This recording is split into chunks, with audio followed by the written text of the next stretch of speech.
Welcome to Showpiece by Growing with the Livingstons. And this is our backyard kitchen garden. Hello everyone, this is Charlita. Welcome back to another episode of Showpiece by Growing with the Livingstons. Here we are in our backyard kitchen garden, and we're just gonna take a real quick garden tour, little quick garden update, and harvest, because I have a few things I need to harvest, a few things I need to pin back up because we had a lot of rain over the last 2 days, and a couple of my tomato plants. Remember, I had them trellised on strings. The weight of the water must have pulled them to the ground, so I want to get them pinned back up. But other than that, this is the first time I've had to do that, though. These trellises have been working very, very well this year. So before I get into that, I also want to introduce my lovely, lovely husband, Andre, who's also my cameraman. He is going to hurry up and get this done so I can go watch the game. We're gonna do that. How about that? Okay, so first thing we're gonna do is talk about just these jalapenos and how they look a little bit unhappy right now. The situation going on here is the first thing you want to do when you see this, you don't want to do when you see this, is just run out and water, because these are not hurting for any water at this point. They're just looking like this because of the heat of the day. As soon as the sun goes back down, these are going to come back to life and look just fine. And the way to best tell if you need water is to stick your finger in the soil about 2 inches down and see if it's wet, if it's damp. If it's damp, you do not need. If it's moist, you do not need water. If it is dry, then you want to water. You don't just want to run out and water these, because that's the quickest way to overwater. But if you remember me telling you in the first video, these tomato plants I did not plant. However, they came up from the compost that we put on. I try to put on a layer of compost over all my garden beds, and I'm gonna leave those other two on another day or so, because I like my tomatoes to be red when they come off the vine. I want them vine ripened. What about that one down there? Right here? No, that one. This one up here. Here? You want to pull that one already? No, I was just wondering if you. I think maybe you that one. see This it. one might be red enough to come off. Maybe.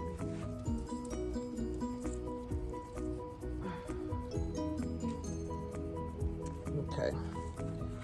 And I'm gonna actually reach over here and grab these clippers, because I don't want to be pulling and tearing up plants at the same time. Okay, so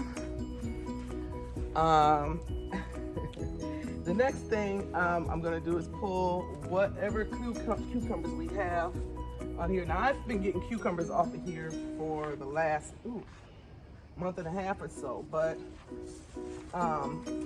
and I've already made probably 3 batches of garlic dill pickles. I don't like it when the pickles get to be too big. I mean, the cucumbers, excuse me, not the pickles. Cucumbers get to be too big. For example, like this one. To me, this is already too big.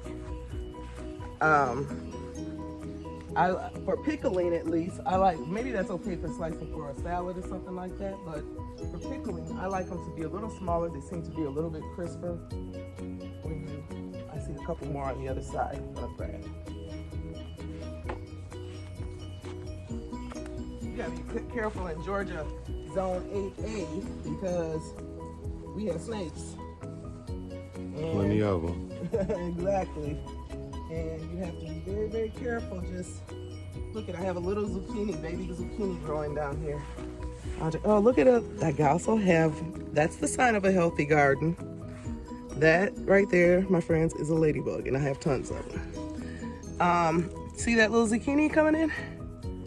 Yeah, cool. I've already pulled 2 off of that plant, so it's doing well this year. I think that's all. Oh, I see another cucumber. So here's about the size of a cucumber I like to pick, right here. Like this. That's a perfect size cucumber for pickling. And then I'm gonna put these over on my tray. grab my tray.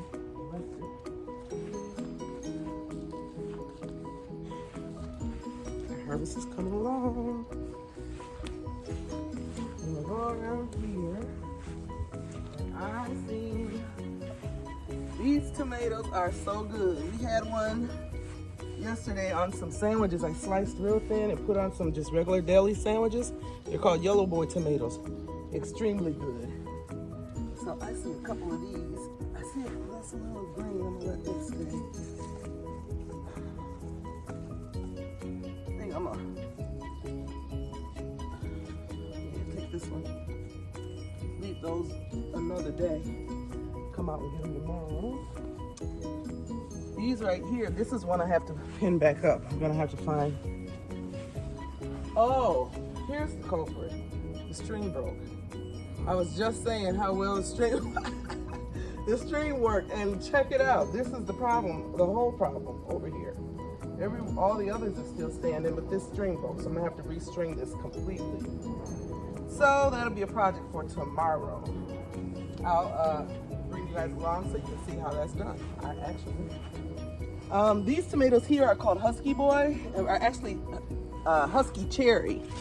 These are cherry tomatoes actually, but they're husky. They're actually great slicers. But I don't think they're red enough for me to eat. What happened there? A bug was eating it and I pulled it off, and so that's That big? Yeah. What is that?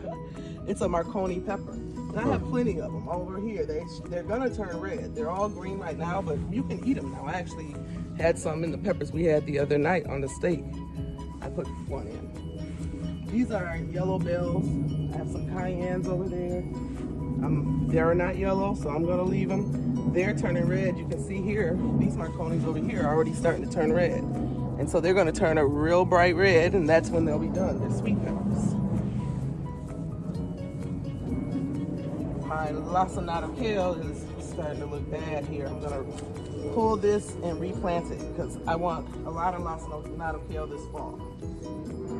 Any more tomato? Oh, I see some red tomatoes down here.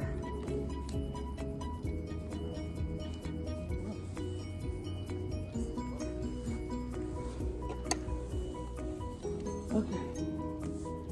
And anybody who goes to the store and gets marigolds from the box stores and plants them in your garden, don't do that anymore. Just get the marigold seeds, because look at these marigolds I planted by seed. This is all from seed. I didn't buy these marigolds. These as well here, all from seed. Just get a box of marigold seeds and sprinkle down in your garden, as opposed to buying those individual plants. I see them. I see one of them little beetles.